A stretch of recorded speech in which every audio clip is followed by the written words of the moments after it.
Pai do Senhor, meus irmãos, depois do silêncio de alguns dias, eu quero ler com os irmãos do livro de João, no capítulo 5, no versículo 1 a seguir, que traz como epígrafe ou como um título que você quiser, a cura de um paralítico de Betesda. Diz assim: depois disso havia uma festa entre os judeus e Jesus subiu a Jerusalém. Ora, em Jerusalém há, próximo à porta das ovelhas, um tanque chamado em hebreu Betesda, o qual tem 5 alpendres. Nesse jazia grande multidão de enfermos, cegos, coxos, paralíticos, esperando o mover das águas. Portanto, um anjo descia em certo tempo ao tanque e agitava a água. E o primeiro que ali descia, depois do movimento da água, sarava de qualquer enfermidade que tivesse. E estava ali um homem que havia há 38 anos e se achava enfermos. E Jesus, vendo deitado, sabendo que estava nesse estado e havia muito tempo, disse-lhe: quer ficação? O enfermo respondeu-lhe: Senhor, não tenho homem algum que, quando a água é agitada, me coloque no tanque, mas quando eu vou, desce outros antes de mim. Eu quero parar por aqui porque a história você já conhece. Mas uma coisa que me chama a atenção nessa questão do tanque de Betesda é exatamente que Jesus tinha um propósito. Jesus, ele tinha 100% homem, mas também ele tinha 100% Deus. Como homem, Jesus se cansava, tinha sede, tinha fome, sentiu paixões, porque a Bíblia diz que Jesus foi tentado. A Bíblia diz que Jesus foi tentado assim como eu e como você. Foi tentado da mesma maneira que nós. A diferença é que ele não cedeu. É isso que a Bíblia diz. Mas como Deus, Jesus sabia o estado daquele homem. Alguém levar aquele homem para aquele lugar é como se fosse apenas para se ver livre dele.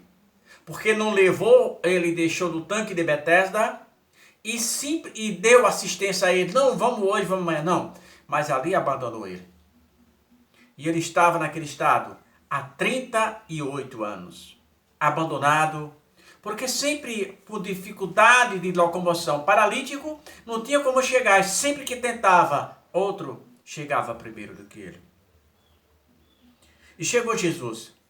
Jesus chegou sem alarde, sem balbúrdia. Jesus chega e pergunta: quer ficação? E ele olhando pelo lado humano da coisa, sem saber que estava conversando com o Senhor da criação, com o princípio de todas as coisas.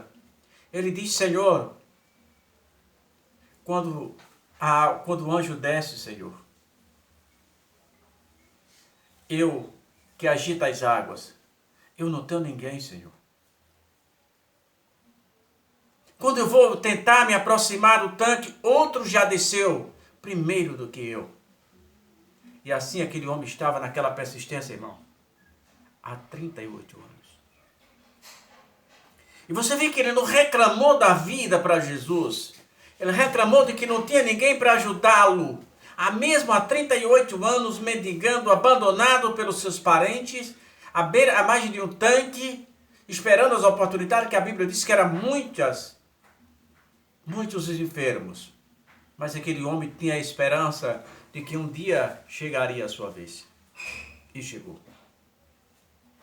Chegou, irmão, porque quando você tem um propósito no seu coração, quando você se esforça para cumprir o propósito do teu coração, Jesus honra o seu propósito.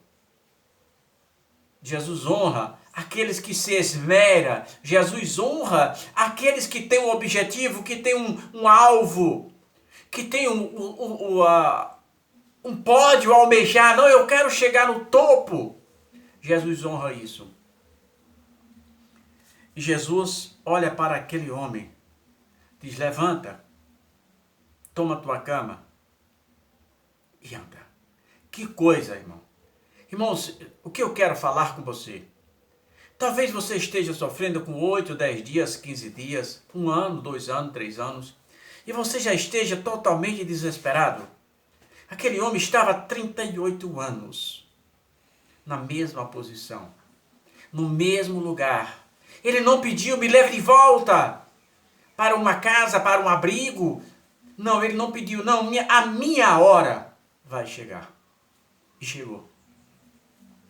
Porque, irmão, é por isso que eu digo que alguém que tem um encontro real com Jesus jamais será a mesma pessoa. Talvez Jesus esteja dizendo para você, neste momento: o que é que tu está precisando mesmo? Você quer ficar são? Talvez Jesus esteja dizendo para você e para mim: você quer ficar são? Jesus não está dizendo que você vai depender dos médicos. Não, ele vai usar o método que ele quiser. Se ele quiser usar o método que ele usa. Mas nunca desista dos seus objetivos. Nunca se afastem do Criador de todas as coisas. Lembre-se que o silêncio de Deus não é porque ele virou as costas. Simplesmente ele está esperando a oportunidade. Deus não faz nada que eu e você possa fazer. Ele não vai fazer nada na minha vida, nem na tua vida, que você possa e que eu possa fazer. Aquele homem, o que ele podia era persistir e não desistir. Insistir, persistir e não desistir. Esse é o segredo da vitória. Persistir, insistir, persistir e nunca desistir. Porque na hora de Deus, Ele vai te exaltar.